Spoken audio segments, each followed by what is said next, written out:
अस्सलाम वालेकुम गाइस, कैसे हैं आप? उम्मीद करता हूं कि आप सब खैरियत से होंगे, खुश होंगे और हमारी दुआ है कि आप हमेशा खुश रहें, हंसते और मुस्कुराते रहें। मेरा नाम है रहमान अनवर और मेरा नाम है मोहम्मद सुहेल। और मेरा नाम है ज़फ़र इकबाल। और आज हम जिस वीडियो प्रेक करने जा रहे हैं, इस वीडियो का टाइटल है crying for yourself before you crying for Falastin. ये सैयद मुज़म्मिल की वीडियो है, तो ये काफ़ी भाइयों ने बोला है कि इस पर वीडियो बनाओ इंस्टाग्राम पर। तो चलो सबसे पहले वीडियो देखते हैं। अगर वीडियो पसंद आए तो लाइक सब्सक्राइब ज़रूर कीजिएगा और कमेंट में अपनी राय का इज़हार ज़रूर कीजिएगा। तो चलो वीडियो करते हैं शुरू। पिछले चंद दिन से बमबारी की जा रही थी गाज़ा स्ट्रिप के ऊपर, जो कि कल एक ऐलान किया गया इसराइल की तरफ से कि अब हम जंग बंदी कर रहे हैं। हमास ने भी कह दिया कि हम जंग रोक रहे हैं और बिलाखिर ये अख्ताम को पहुंचा। और हर 2-3 महीने बाद जो एक वेव चलती है पाकिस्तान में, बॉयकॉट दिस बॉयकॉट दैट, वो भी चलती रही। बॉयकॉट फ्रांस चल रही थी कुछ अर्सा पहले, उससे पहले जो है वो बॉयकॉट बर्मा चल रही थी। और फ्रांस वाली में भी हमने सारा सर्च किया, बिस्किट कौन सा है फ्रांस से आया हुआ, या फिर जो है ना शैम्पू का नाम क्या है, वो सारा सर्च करके लिस्ट निकाली, लोगों को दिखाया कि यार ये करना है। और इसके बाद जब बॉयकॉट इसराइल वाली बात आई तो उसमें भी हमने अच्छा खासा सर्च किया, क्योंकि हमारे पास टाइम ही इतना होता है कि हम जो इसराइल की बनाई हुई वेबसाइट्स हैं ना, उन्हीं के ऊपर बैठ के सर्च करते हैं कि यार कौन कौन सी चीज़ वहाँ से आ रही है, उसको तो बंद करें ना ज़रा। तो वहाँ से जो कुछ आ रहा था उसकी लिस्ट बनाई गई हमेशा की तरह। मैकडोनल्ड्स आ गया, ये वो आ गया सारा, ठीक है। और फेसबुक के ऊपर बैठ के कैंपेन चलाई कि फ़ेसबुक को 1 स्टार दो। फेसबुक की रेटिंग 2-2.5 हो गई, उससे हमें लगा कि पता नहीं अब जो है ना टेबल्स टर्न हो जाएंगी। और इसके साथ साथ फिर बॉयकॉट करने के और भी हज़ारों तरीके हमने अपनाए हमेशा की तरह, क्योंकि हमारी अपनी प्रोडक्ट्स तो वो इस्तेमाल करते नहीं है जो हम कहें कि हम तुम्हें ये नहीं भेजेंगे। हम बस ये कहते हैं कि हम तुम्हारे बिस्किट नहीं खाएंगे, जो करना कर लो हमारा। और हमेशा की तरह ये हुआ कि बहुत से कंट्रीज़ एक तरफ हो गए, इवन कि हिंदुस्तान जैसे ममालिक और लोग भी उन्होंने कंडेम किया इन एट्रॉसिटीज़ को जो इसराइल कमिट कर रहा है। लेकिन इंटरनेशनल सिस्टम की जो एनआरकी है जिसकी मैं बात करता हूँ, एक वीटो किया, एक वीटो मारा अमेरिका ने, सारी दुनिया के मुंह के ऊपर सब चुप हो गए, कुछ नहीं हो सका हमेशा की तरह। और हम जैसे लोग जो पहले से चीख रहे होते हैं कि भाई ये डिलूजन आप लोगों को ही शायद जो है ना समझ आती है। मैंने तो पहले इसलिए बात नहीं की कि जज्बात आसमान पे पहुँचे हुए थे, और जज्बात की जहाँ एक्सेस हो वहाँ सच की तलाश हो ही नहीं सकती, क्योंकि जज्बात आपको इंटॉक्सिकेट कर देते हैं। You stop looking for the truth when you are totally motivated by emotions. बात इस तरह से है कि वो कहते हैं ना कि humanity is loved in general to avoid loving anyone in particular. Albert Camus जो कि एग्जिस्टेंशियलिस्ट फ़िलासफ़र है, उसका ये कोट था कि बहुत से लोग बात करते हैं कि हम सारी ह्यूमैनिटी से बहुत मोहब्बत करते हैं। क्यों? क्योंकि वो पर्टिकुलरली लोगों से नफ़रत करते हैं, सिंगल आउट करें अगर उनको। तो मेरा ख्याल है कि पाकिस्तान में भी ह्यूमैनिटी के प्यार करने वाले वही लोग हैं। उसकी वजह यह है कि मेरा जो इस पे जो सोच है उससे कोई एग्री करे या ना करे, मैंने पहले भी बहुत हार्श पोजीशंस ली हैं। मेरा ख्याल है अब भी ये बोलने वाला शायद मैं अकेला हूँ, और बहुत से लोग इस मुझे अनफॉलो करेंगे, इसके बाद गालियाँ देंगे, मुझे कोई फ़र्क नहीं पड़ता, क्योंकि मैं यहाँ पे इंडोर्समेंट लेने के लिए नहीं बैठा हुआ। तो बात इस तरह से है कि रियासत का क़याम कैसे होता है, पहले ये बात करते हैं। मॉन्टेविडियो कन्वेंशन 1933 का, उसके मुताबिक स्टेट की डेफिनेशन वो है जब आपके पास एक पॉपुलेशन हो, आबादी, नंबर 2 टेरिटरी, रकबा, नंबर 3 गवर्नमेंट, हुकूमत, और नंबर 4 सॉवरेनिटी, यानी कि रिलेशंस कायम करने की आज़ादी किसी और रियासत के साथ। ये 4 चीज़ें मिलकर एक रियासत बनाती हैं। तो रियासत का बुनियादी सतून जो है ना, वो उसके प्रेमिसेस यानी कि हद में रहने वाली आवाम हैं। और उसके बाद सोशल कॉन्ट्रैक्ट जिसकी मैं बात करता हूँ, पहले भी 3 वीडियोज़ कर चुका हूँ इसके ऊपर, कि लोग इकट्ठे हुए, उन्होंने इमरानी मुआहदा किया रियासत के साथ, उन्होंने कहा कि हमारे हुकूक हमें दिलाओ, इसीलिए हम रियासत का क़याम अमल में ला रहे हैं। तो रियासत क़याम में आ गई। अब रियासत के क़याम का मकसद क्या है? अपने सब्जेक्ट्स को प्रोटेक्ट करना, अपने अंदर जो लोग रह रहे हैं सिर्फ उनको। इसीलिए अमेरिकी पॉपुलेशन का जो अमेरिकी रियासत है उसका पर्पस सिर्फ अमेरिकन लाइफ को सिक्योर करना है। इंटरनेशनल अगर फ्रंट्स पे देखा जाए तो वो इराकियों को भी मारते रहे, अफ़गानियों को भी मारते रहे, वियतनाम वालों को भी मारते रहे, सबको मारते रहे, लेकिन एक अमेरिकन ज़िंदगी को इतना प्रोटेक्ट किया कि रेमंड डेविस यहाँ मर्डर करके बैठा हुआ था, वो यहाँ से निकाल के उसको ले गए। इतनी वक़्त थी वहाँ पे अपने शहरी की, उन्हें कोई तकलीफ़ नहीं होती कि कहीं दूर कोई मर रहा है या कुछ भी हो रहा है या क्या नहीं हो रहा है। The basic objective of the functioning of the American state is to protect the American life. हम उस रियासत में रहते हैं जहाँ पर ये सारी सूरत हाल वाज़े पता है किस चीज़ से होती है। आज इसहारे यकजहती की रैली निकाली गई चमन के अंदर, जिसमें धमाका हुआ और 6 लोग मर गए। आप फ़लस्तीन के हकूक़ मांगने के लिए यहाँ गली में निकलते हैं, वहाँ बम ब्लास्ट होता है, आपके अपने शहरी मर जाते हैं। ये आप लोगों का हाल है और आप रो पीट किसके लिए रहे हैं जो हज़ारों मील दूर कहीं बैठे हुए हैं। मैं बिल्कुल ये बात नहीं कर रहा कि वहाँ जुल्म नहीं हो रहा, मैं बिल्कुल ये बात नहीं कर रहा कि वहाँ इसराइल बुरा नहीं कर रहा, मैं बिल्कुल ये बात नहीं कर रहा कि आवाज़ बुलंद नहीं करनी चाहिए, लेकिन हमारी एनर्जीज़ में इतना डिफरेंस है क्योंकि हम डिलूजन में फंसे हुए हैं। नोम चॉम्स्की ने कहा था कि आपको रिलीजियस नेशनलिज़म इसीलिए वेस्ट ने यहाँ प्रमोट किया सेकुलर नेशनलिज़म के अगेंस्ट, क्योंकि फिर आप बाउंड्रीज़ भूल जाते हैं। आप कहते हैं हमारे मुल्क में आके जो मर्ज़ी कर लो, हमें कोई सरोकार नहीं है। पार्टीशन से पहले हम तुर्की की खिलाफत को रो रहे थे, अब बैठ के हम हज़ारों मील दूर जो कुछ हो रहा है उसको रो रहे हैं हमेशा की तरह। हमें ये होश ही नहीं है कि हमारी रियासत का क़याम पहले अपने पॉपुलस को प्रोटेक्ट करने के लिए अमल में लाया गया। आपको एक मिसाल दे देता हूँ। अभी तक जब से वॉर ऑन टेरर का आगाज़ हुआ है तो तकरीबन 2 से 3 million IDPs internally displaced persons, यानी कि अपने मुल्क के अंदर ही गुमे हुए लोग जिनको जंग की वजह से अपने घर छोड़ने पड़ गए, वो हर साल उसका फ़िगर आता है। अभी रिसेंट फिगर्स के मुताबिक पाकिस्तान के अंदर 10 लाख IDPs बने, 10 लाख लोगों को अपने घर छोड़ने पड़े ज़रब अज़ब के बाद से, क्योंकि वहाँ पर दहशत गर्दों का सफाया करना था। और फ़लस्तीन जिसको आप रो रहे हैं वहाँ सिर्फ 1.2 लाख IDPs हैं। तो फ़लस्तीन में 1 लाख, पाकिस्तान में 10 लाख। आपके अपने बैकयार्ड के अंदर 10 फ़लस्तीन बने हुए हैं, आप कभी बाहर निकलते ही नहीं है उसके लिए। किसने बात की है आज तक, मुझे बताया जाए, किसने बात की है आज तक कि हमारे यहाँ पर जो इंटीरियर सिंध के अंदर या सिंध के अंदर फोर्स्ड कन्वर्जन्स होती हैं ख़वातीन हिंदू लड़कियों की, किसने उस पर रैलियाँ निकाली हैं और कहा है कि ये बंद करो ये अट्रॉसिटीज़ सारी। उसके अलावा आप अफ़गानिस्तान का इसराइल आप हैं, क्योंकि अफ़गानिस्तान में अब तक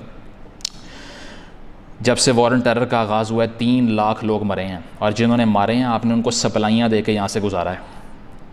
यही इल्ज़ाम आप इसराइल के ऊपर लगाते हैं। आज आपके बिल्कुल बैकयार्ड में बैठे हुए कलमा गो भाई हैं, आपके मुसलमान हैं सारे, वहाँ पे उम्मा आती नहीं है कोई, बिल्कुल ख़त्म। उसके अलावा 2.5 लाख डेथ्स यमन के अंदर हो चुकी हैं, पहले भी बात की थी। 5 लाख डेथ्स इराक़ में हुई हैं, अमेरिका ने मारे हैं, आपके बिल्कुल पास ही है। कोई रैली निकली पूरे मुल्क के अंदर, कोई लोग बाहर आए जो इस मरतबा पाकिस्तान में आ रहे हैं। मैं अप्रिशिएट करता हूँ, मतलब वो लोग जिन पे ये हमारे राइट विंग इल्ज़ाम लगा रहे थे कि यार ये तो फेमिनिस्ट आंटियाँ बाहर से पैसे लेती हैं, ये तो यहूदी एजेंट हैं, वही यहूदियों के ख़िलाफ़ एहतजाज कर रही थी, ज़ायनिस्ट के ख़िलाफ़। तो ये उन लोगों का भी थीसिस गलत साबित हो गया, उनको भी शर्म आनी चाहिए, क्योंकि उनकी कोई पार्टी सड़क पे नहीं आई जो पूरा मुल्क जला देती है किसी और बात पे, लेकिन इस बात पे सब खामोश रहे। उसके अलावा 5.5 लाख सीरिया में मर गए हैं। तो बात ये हो रही है कि अब तक जितने लोग मारे गए हैं फ़लस्तीन के अंदर, उसकी जो नंबर होगा ना शुरू से 47 से लेके अब तक, वो 1 लाख के अराउंड होगा। लेकिन 2.5 लाख यमन में, 3 लाख अफ़गानिस्तान में, 5 लाख इराक़ में और 5.5 लाख सीरिया के अंदर। कौन बोलता है यहाँ पे? कोई भी नहीं बोलता, क्योंकि बचपन से निसाब के अंदर या बचपन से हम सुन रहे हैं। आप में से कोई ऐसा नहीं होगा जो जुमे की नमाज़ पढ़ने गया हो और दुआ ये ना की गई हो बचपन से लेके अब तक कि या अल्लाह फ़लस्तीनियों को आज़ादी दे। लेकिन कर उसके लिए क्या रहे हैं? कुछ भी नहीं कर रहे, कोई प्रिंसिपल्स को फॉलो नहीं कर रहे। तो मैं ये नहीं कह रहा कि स्टेट लेवल के ऊपर आप कंडेमनेशन नहीं कर सकते या सारा कुछ नहीं कर सकते, लेकिन बात यह है कि वो गांव के जो 2 चौधरी होते हैं ना, उनसे फ़ैसला हल करवाते हैं बड़े बड़े जो मसाइल होते हैं।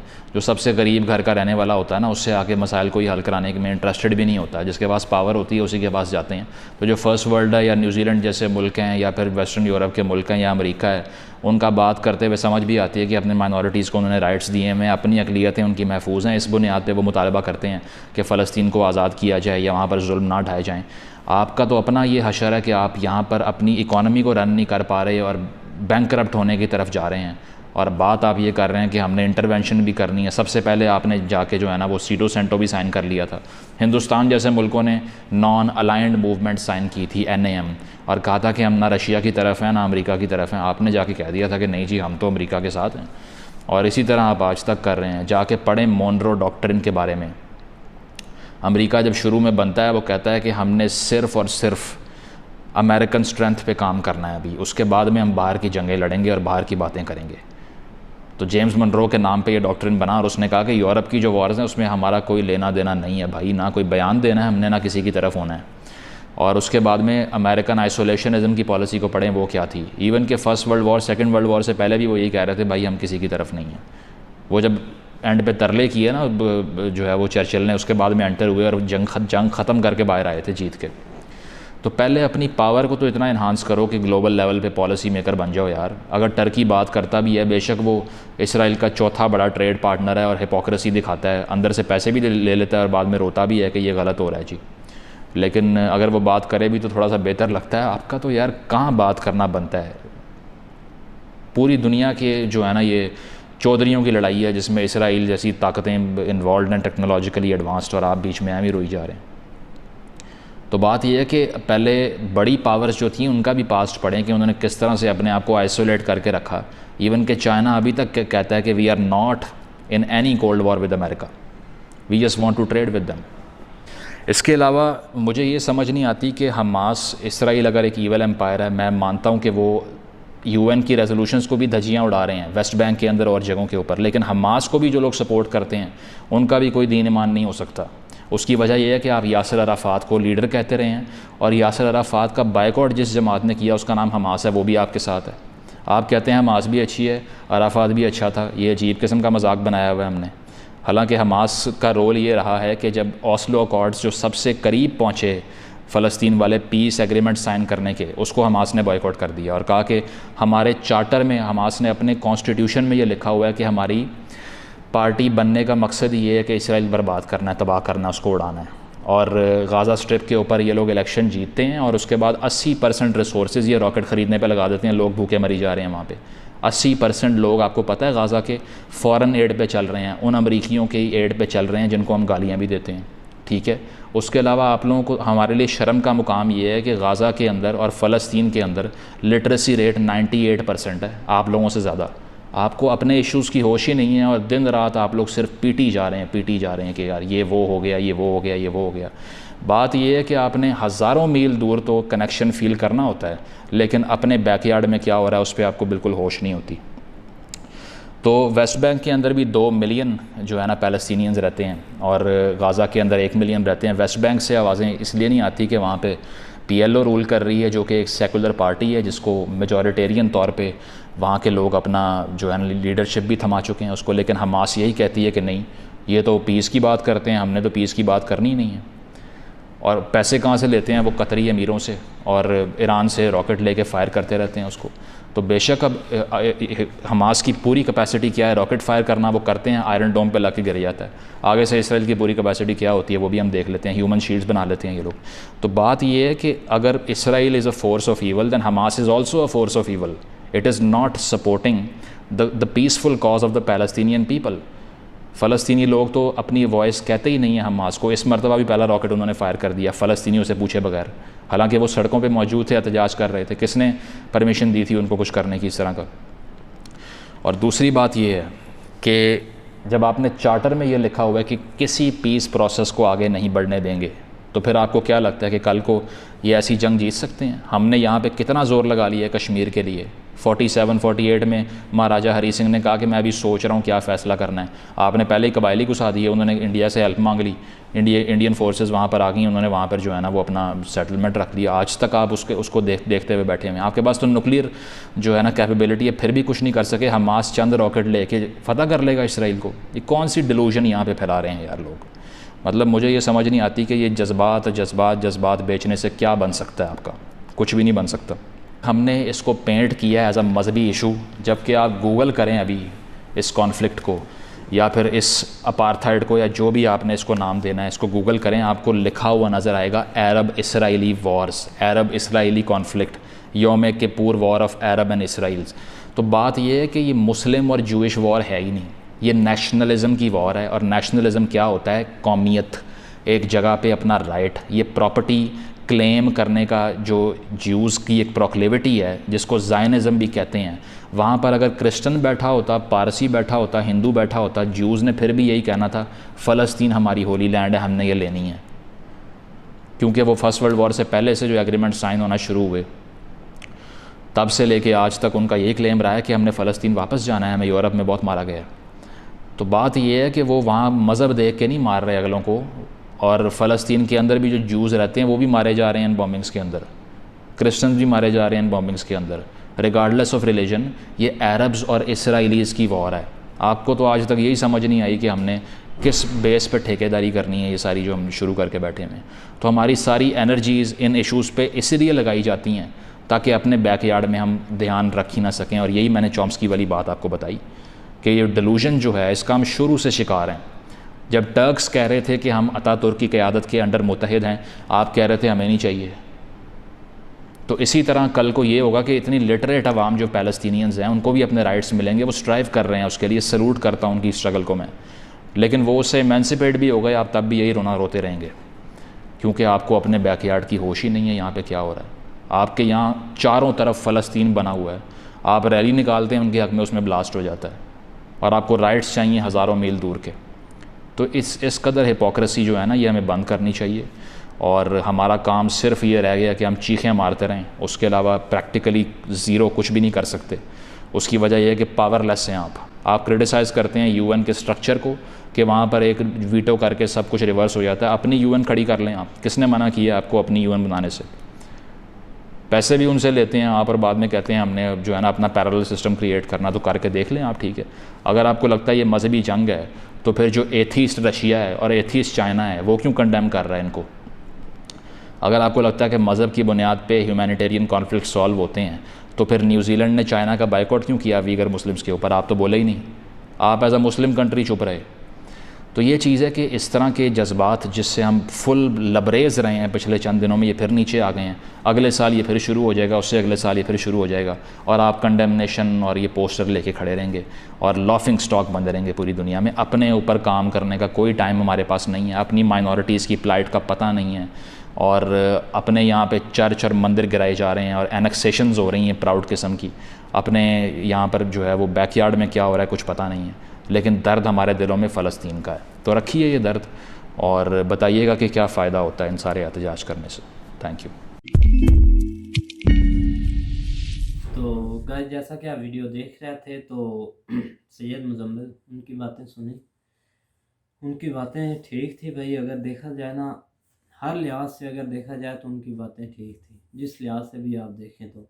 क्योंकि उनका मेन पॉइंट पता है क्या?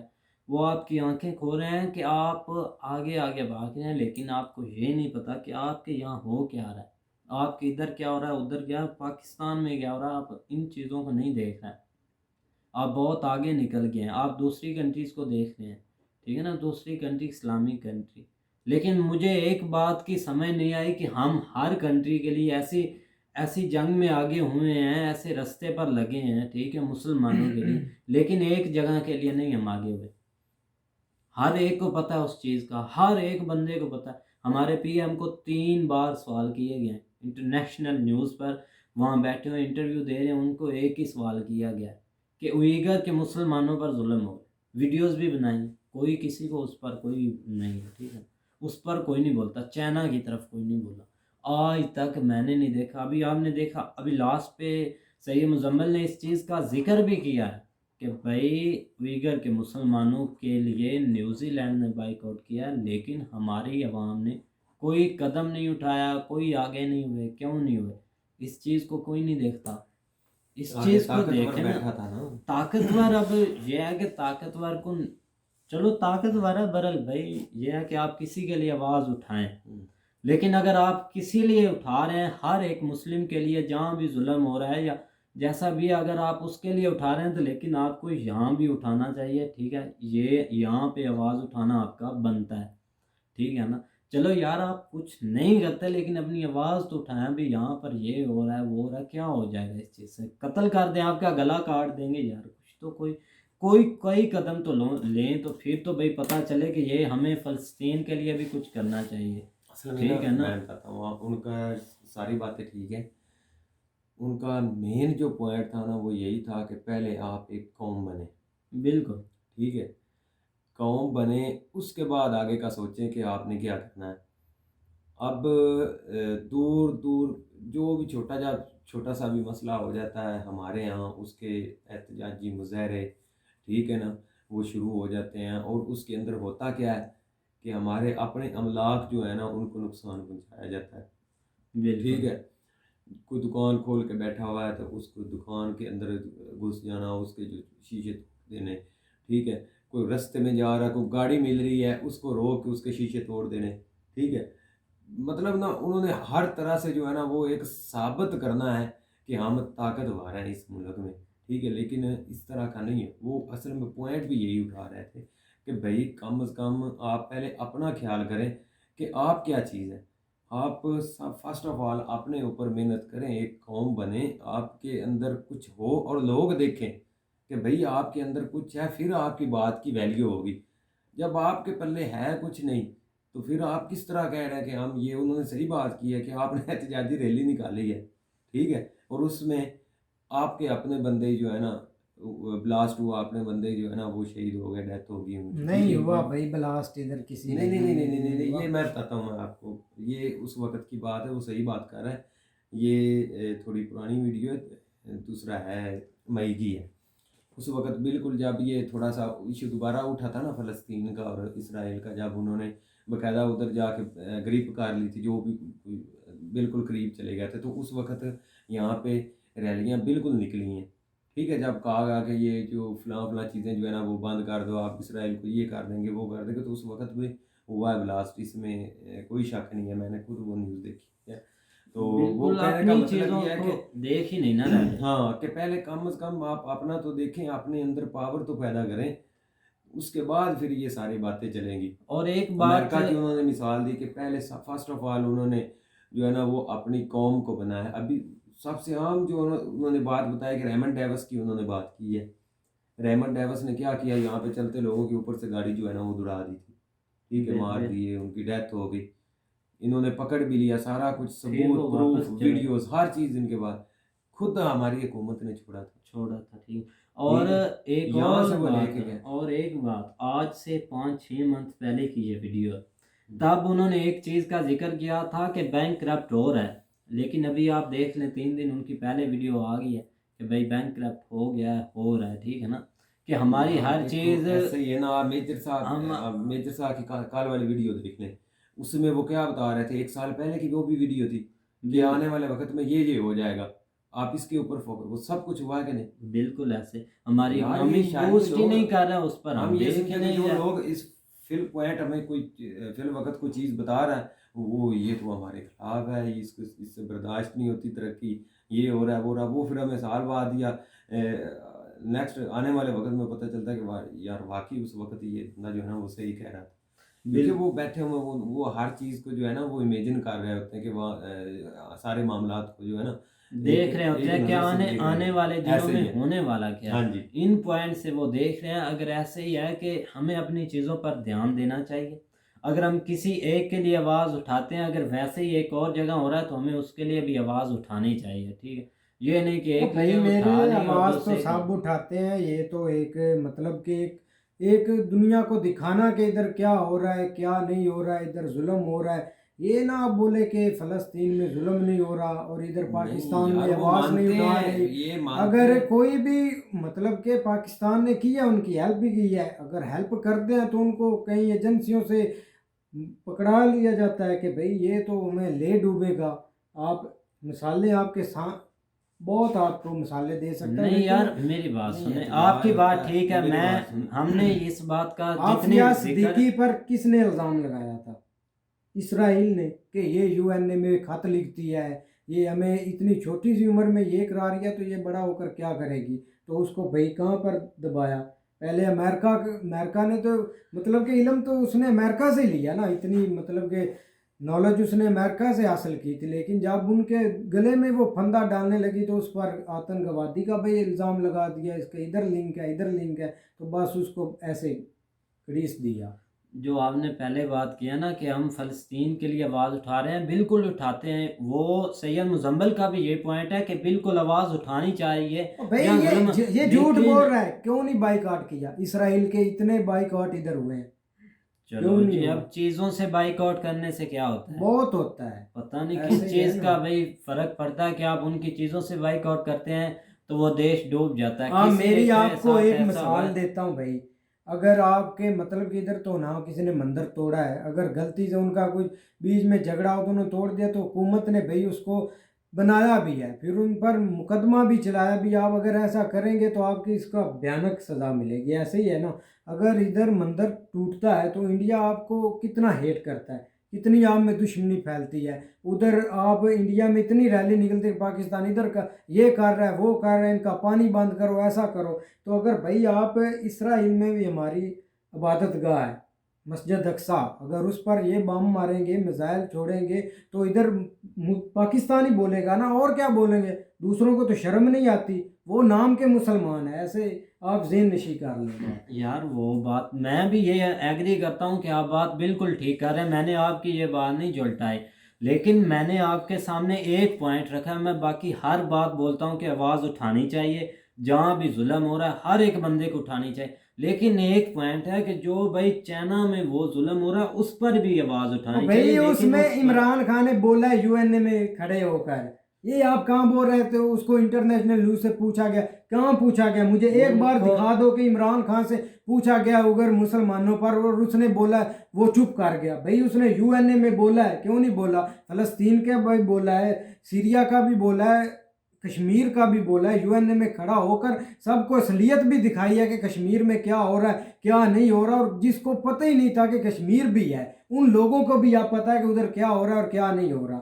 कुछ भी नहीं हो गूगल रहा पर मेरी बात इमरान सुनिए। खान की मतलब स्पीच के बाद गूगल पर इतना सर्च होया ना कश्मीर पर, आप सोच भी नहीं सकते।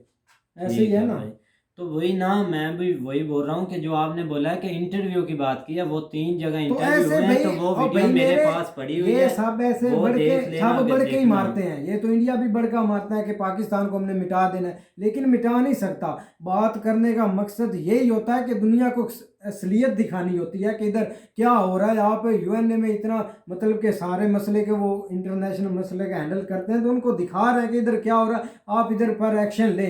लेकिन इंडिया तो उधर जाते ही नहीं यूएनए में आकर हमसे बात करे कश्मीर मसले पर।